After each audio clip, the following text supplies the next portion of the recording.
In today's world, we are increasingly dependent on technology. Our business and personal lives rely on it, but as you've probably noticed, it's unreliable. Our computers are slow, so we end up squinting at smartphones and tablets. The jokers we pay to fix our stuff have no clue what they're doing. We live in constant fear that something's going to happen to our personal data. So we're scared into paying for fake protection that proves useless when disaster strikes. Update attacks, fake Wi-Fi, cloud control, intelligent, successful people feel intimidated by the chaos and think it's somehow their fault. If they only knew what the industry was doing to them, they'd get torches and pitchforks. If only we had someone to explain it all in plain English so we can start protecting ourselves. Oh wait, we do! It's the Computer Exorcist Podcast with your host, Mark Anthony Arena.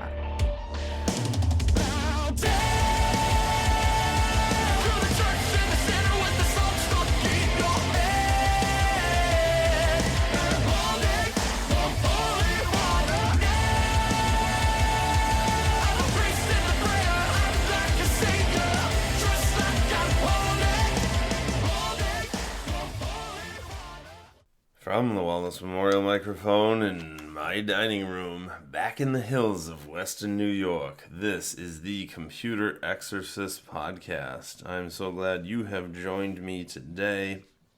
We're going to do a couple of articles here. And again, most of these are from 2022. Still getting through the backlog here. But again, I do this so that we see the aftermath of what happened here, and we talk about the eternal truths behind each one. All right, New York Post. So long, Internet Explorer. The browser is finally retiring. Microsoft will no longer support the once dominant browser that legions of web surfers loved to hate, and few still claim to adore. The 27-year-old application now joins BlackBerry phones, dial-up modems, and Palm Pilots in the dustbin of tech history. Not only is Microsoft Edge, which is the replacement, a faster, more secure, and more modern browsing experience than Internet Explorer, but it's also able to address the key concern of compatibility. Users marked Internet Explorer as a bug-ridden, insecure POS that was the top browser for installing other browsers. That was the only thing anyone really used it for. You got a new computer, it came with Internet Explorer, you used Internet Explorer to go to Firefox.com, and that was it. So get this. I heard the other day that Teams is apparently built on Internet Explorer, which is insane, but I'm not surprised at all, and that would explain a lot. That would explain why Teams rarely ever works and crashes constantly and has very little security. And if y'all remember early on in the show, I did a segment where we talked about some article that said using Internet Explorer was correlated with having a low IQ. Somehow they tested people's IQs and asked them what browser they used. So good riddance, Internet Explorer. You canceled it about 27 years too late. All right. So this one's interesting. AutoWeek.com. VW wants to recycle EV batteries multiple times. Volkswagen is working on a process that will allow it to recycle battery materials multiple times, creating a closed loop. Right, and that's one of my concerns with EVs right now. They're awesome, fun to drive, etc. But when you're done with that EV at 100,000 miles or whenever it receives an update attack which destroys it, then what do you do with all of the lithium and cobalt and so on? And one of the lead engineers of Tesla went on to create a battery recycling company as well. I want to say maybe Colorado. So it's a concern. Look, if you have time and money right now, it's a really good business to get into, is figuring out how to set up a facility to recycle these things. The automaker has teamed up with several partners, including chemical companies and universities, to research methods to create a largely automated dismantling process of used EV batteries down to the electrode or cell level. VW aims for this process to be decentralized and to consume less energy than creating the new batteries from freshly mined raw materials, right? Because a lot of these materials are mined by child labor in Africa and that sort of thing. And I'll tell you, folks, The other interesting thing about EVs is usually it's not just a slab. It's not a giant slab. Like I know Chinese EV maker NIO years ago had an exchange program where you'd pull your car up and then a huge slab battery came out of it, like a large rectangle, and then you put another one in. A lot of these are actually just small laptop batteries just placed in the bottom of your car chassis. So you'd have to sit there and peel each one off one by one or whatever and pluck each one out of there. And they spread them across and snuck a few of them and tucked them in places and whatever, so it might be messy. So it depends on the design. But nothing in the universe can ever be as difficult as a modern MacBook Pro. They use a cement glue to cement the battery into the chassis, and that's a mess. I did one last year, and the battery died. Okay, so I scraped the cement glue. It was extremely difficult from the bottom of it, and then it's like, oh, by the way, the instructions are like, yeah, by the way, don't scrape too hard or you'll puncture the battery and it'll explode. Nice job, Apple. So I scraped all the glue off. I put a new battery in, and I made the mistake of peeling off the adhesive.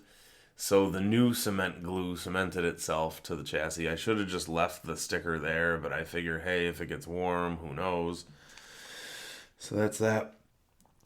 Anyway, the automaker wants to explore if such a closed loop, right? Use the battery, recycle the battery, use it again, can be decentralized as much as possible, and that's cool. So in other words, one site in Europe versus having several sites where, like, let's say there's one in Spain and one in Latvia and one in Italy or whatever, so you don't have to transport these batteries all across the continent. One single site is not ideal, given how many there's going to be millions of these things, right? So one commenter named FL Geek said, recycling refines it further so it would be worth more. That's really cool, right? Because normally I say, hey, definitely recycle your electronics. However, it's still inefficient. In this case, though, this commenter must be an engineer or something, or a chemist, and brings up a really good point. It's the first comment the internet has ever seen that's not some kind of potshot or wisecrack. It's amazing. And so that's really interesting. So you're going to use your car, trade it in, and Volkswagen will recycle the battery. And during the recycling refinement process, apparently the battery will become more refined. The chemicals and metals will be more refined for next time. Interesting. So I have a little update to that story. This is 2026, autoweek.com. The Volkswagen ID.Buzz is not going away. It's just skipping the 26 model year. Okay? So the Volkswagen ID.Buzz, I looked at that name and I'm like, where did they come up with that? It's so silly. So here's what it is. Volkswagen's EV line is called ID, as in intelligent design.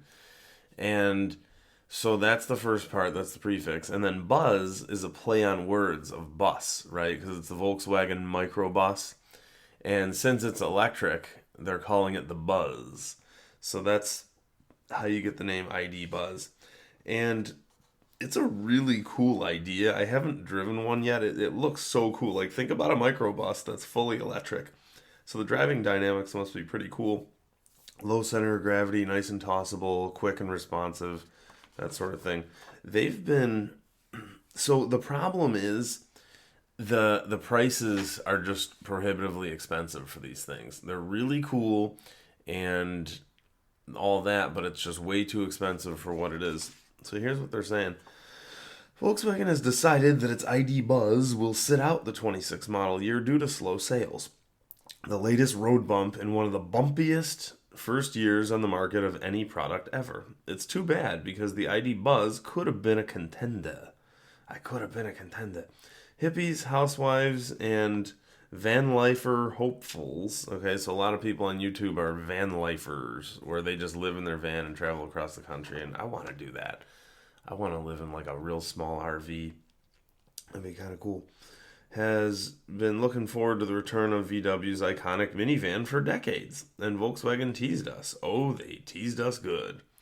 And by the way, that was actually the first minivan, right? Like Chrysler had the minivan in the 80s, but Volkswagen had it in the 60s, right? So they did. I mean, I remember reading about this stuff. I'm a fan of car magazines. I've been reading about this for decades. Starting with the promising 2001 microbus that they debuted at the Detroit Auto Show. Then the 2011 Bully concept at the Geneva Motor Show with its smaller proportioned and stunted styling wings on the front. Continuing with the 2016 Bud E EV concept, another silly play on words name, that was just all wrong and really something almost not van-like. All right, so ignore that one. And then the 2017 ID.Buzz concept that was the right size and almost kind of sort of the right look with vestigial styling V-wing on the snout. And they love that V-wing. I didn't think it was that cool, but people like it. Then there were 2 embarrassing recalls. And apparently the current ID.Buzz doesn't have a V-shaped wing on the front. It's just a flat front. So I like that better. There were 2 embarrassing recalls. One because the brake system warning light on the dash glowed the wrong color. And 2 because the third row seat was too wide. Thank goodness for our federal government is protecting us from these dangers. Right? And again, that's the part where law of diminishing returns and the part where you got to know when to stop, right? It's one thing if they're protecting us from some actual like explosive car or something, but it's tiny things, right? We're going to eventually need to learn how to pick our battles and just drop stuff like that. That's a life lesson here that I've learned. Then a different branch of the federal government eliminated the $7,500 tax credit for EVs. For a model that should have provoked fights in the showroom, like the far less utilitarian New Beetle did when it came out 30 years ago, right? In the early 2000s, they had the late 90s, they had the New Beetle.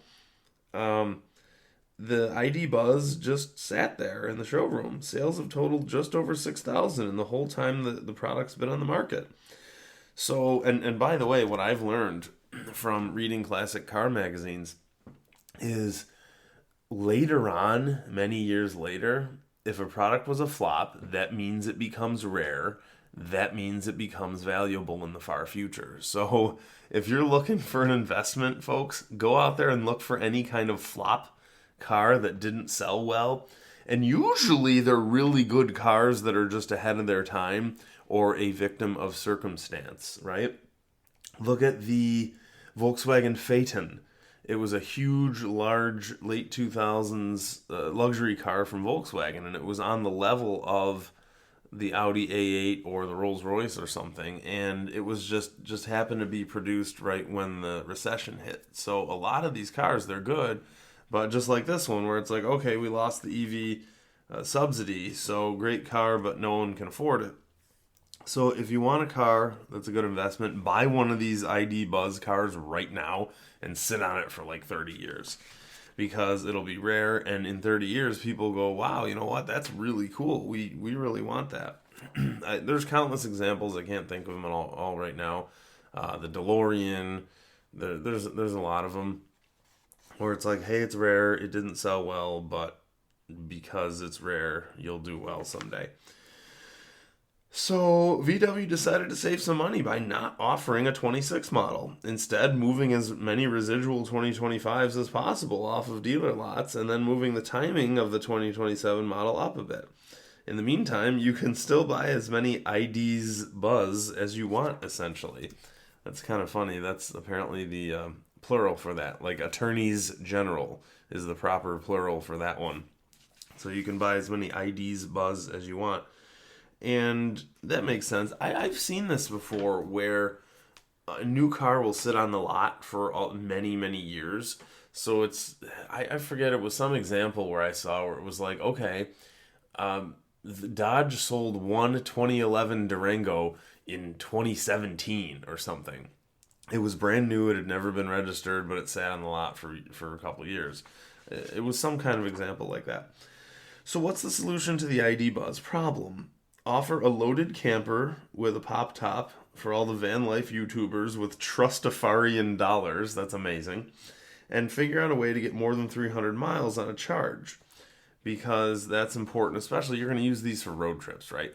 A lot of EVs people are just designating them as their local car, and then they'll use their gasoline car for road trips. Okay, fine. But this thing right here was made for road trips and camping, so it really should have a longer range. The battery should be able to take you longer, so that is very important. And then at the end, the author says, "Follow me for more recipes." That's hysterical. And also he said they should do a cheap rear-wheel drive version. And that's true too, because you're only doing camping trips in the summer anyway. So that would help sales. Anyway, get yourself an ID.Buzz and sit on it for 30 years, and who knows. Okay, next one. This one is a very, very sad story. I remember buying one of these. So at the end of 2022, I was on eBay looking for a KANO PC. And I thought it was a good idea, and I wanted to buy it for any kids in my life. The KANO PC was a small laptop that kids could build themselves.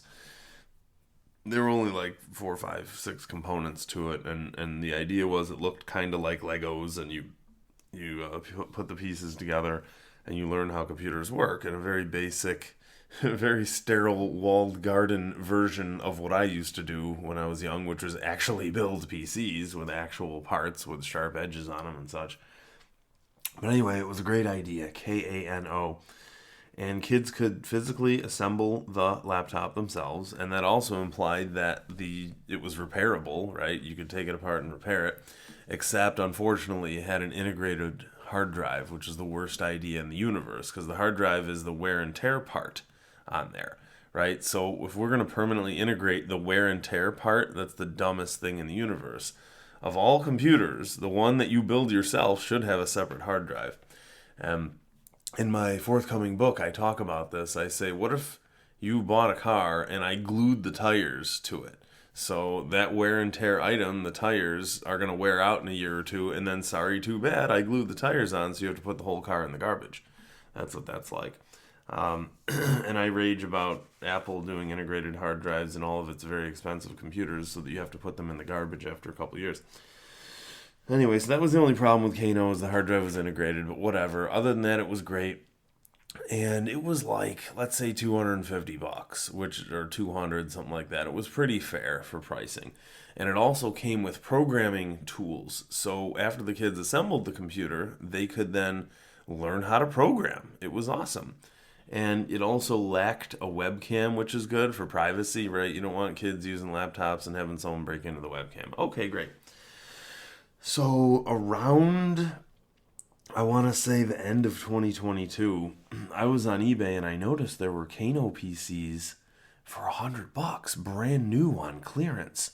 So I snatched one up. I still have it on my shelf. I'm probably going to find some kind of a kid's charity or something to give it to at some point. But it was awesome. I snatched it up. I turned it on. I glanced at the programming tools for like 2 minutes, and then I eventually just installed Mint on there, so it was beautiful and glorious, and Mint worked immediately on it. So it's a beautiful travel machine.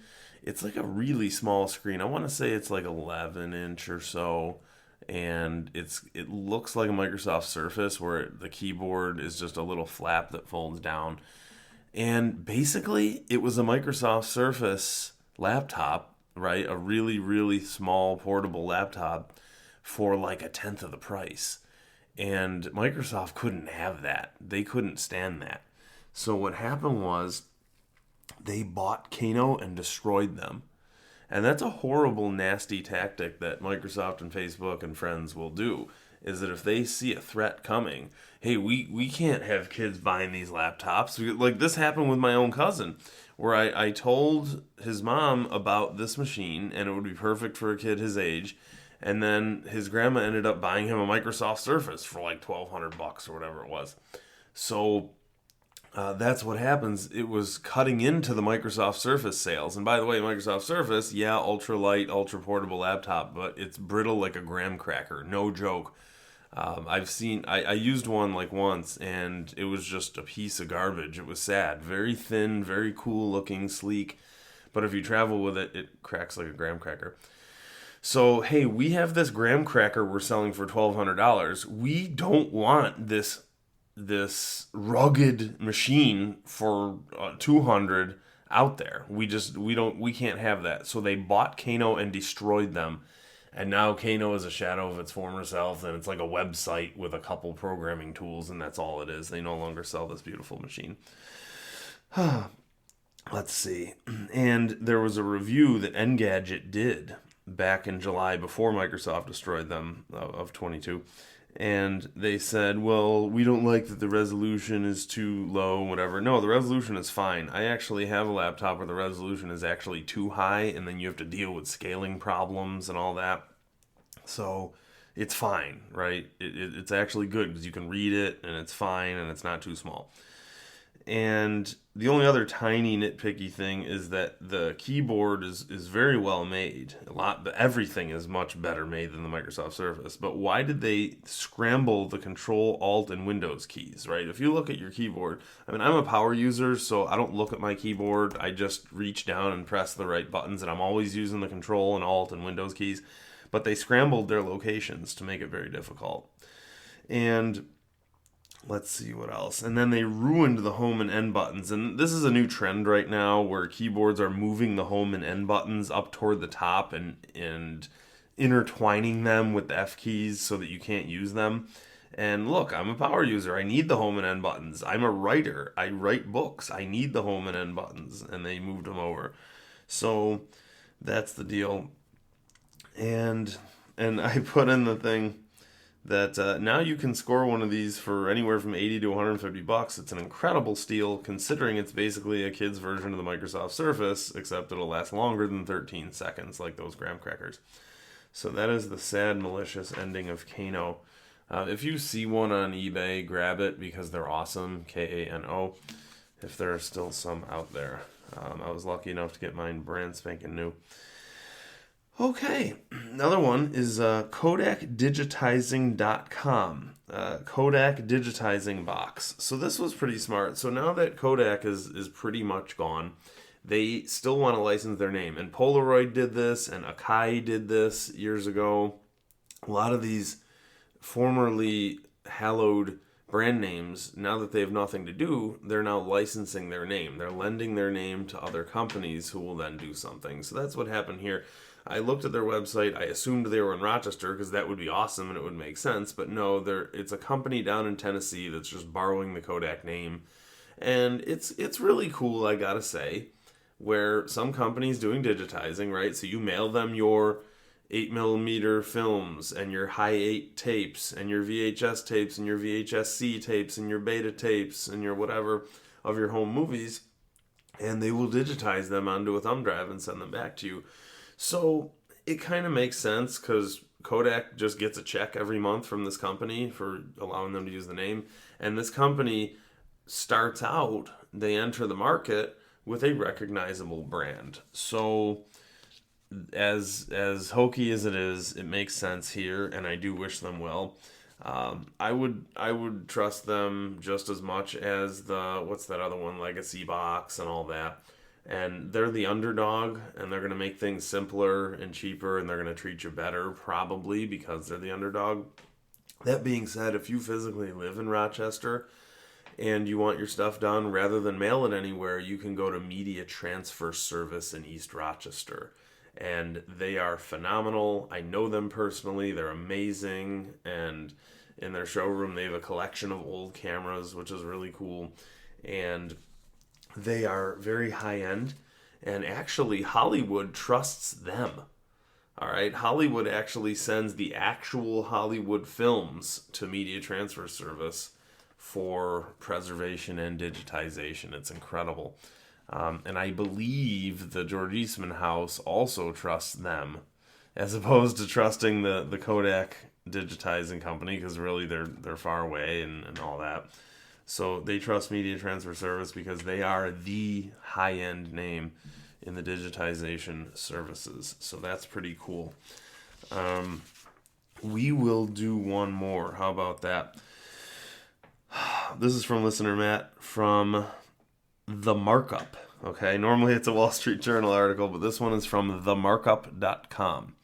And he said, The Markup is an interesting outfit. So here goes. Facebook is receiving sensitive medical information from hospital websites Experts say some hospitals' use of an ad tracking tool may violate a federal law protecting health information. Look, folks, when you have an industry that exponentially multiplies its stuff all the time, and there are exponentially more features every minute of every day, more and more and more and more and more garbage that nobody in the universe needs, you are bound to have some kind of unintended consequence like this. I mean, yes, Facebook is greedy for all of our information, as much of our information as possible, down to every last thought. But in this case, I don't think they intended to. It's just one of the many billions of unintended consequences. So here's the deal. There's something called the Facebook ad tracking pixel. So let's say I created a website and I want to know how many people are going to my website, right? In the 90s, we had those little counters. They looked like odometers on the bottom, and it's like, congratulations, you're visitor number 16. But for whatever reason, those counters destroyed themselves every week, right? So it's always a case of a good technology that destroys itself, and people just shrug their shoulders, and then some evil warlord comes along and makes something that works well, but then you're stuck in their iron grip, and that's what happened here. So if you are making a website nowadays and you want to know exactly how many people come to your site and you want it reliable, you use Google Ad Tracker or Facebook Pixel, right? And please look for alternatives. I can't think of the name right now, but there are alternatives out there. Anyway, so you put a Facebook Pixel on your site, and that's fine, but the Facebook Pixel, of course, doesn't just tell you that a visitor walked into your door of your site. It actually tells you everything it possibly can about that visitor. So who knows? Maybe it is intentional. Who knows? We'll never know. A tracking tool installed on many hospital websites has been collecting patient sensitive health information. And by the way, you don't even need a Facebook Pixel on your hospital website because you know how many people are logging in. Who cares how many people are visiting? You already know how many people are logging in. You don't need the Pixel. Anyway, a tracking tool is installed on hospital websites that has been collecting patients' sensitive health information, including details about their medical conditions, prescriptions, and doctor's appointments, and then sending it to Facebook. I'm not surprised. It's called the Meta Facebook Pixel, and it sends Facebook a packet of data whenever a person clicks any button to schedule a doctor's appointment on this site. On the website of the University Hospitals Cleveland Medical Center, for example, clicking the Schedule Online button on a doctor's page prompted that little pixel, right, a little teeny dot on the screen, to send Facebook the text of the button, the doctor's name, and the search term. So it was sending Facebook stuff like pregnancy termination and Alzheimer's and whatever names of medications you're using and whatever. It knew exactly what you were typing as you were submitting your request for an appointment with your doctor. The data sent to hospitals included the names of medications that the patient was taking and the descriptions of their allergic reactions, right, and details about their upcoming doctor appointments. Former regulators, health data security experts, and privacy advocates who reviewed the markup's findings, right, so they broke the news here, said the hospitals in question may have violated HIPAA. Hello, you think? And sharing personally identifiable health information with third parties like Facebook. Hello. And remember, the jokers, the IT jokers you trust, have no clue that any of this is going on, right? They just click install and they know how to use a keyboard, so people give them a job. They have no clue how the underlying concepts work. And to be fair, no one knows what programmers are doing to you, and that goes back to the fact that all this stuff is closed source. So if you like what you hear, for some reason you like me, you can go to thecomputerexorcist.com and you can get a copy of my forthcoming book, Don't Be Taken by Silicon Valley. It's available as a PDF, and it should be in publication in the next couple months here. As of today, I'm 75% done proofreading it. My illustrator is absolutely brilliant. He's just crazy genius brilliant. And we have some illustrations that illustrate just how preposterous my industry is. So, hope you had a great time. Talk to you next week.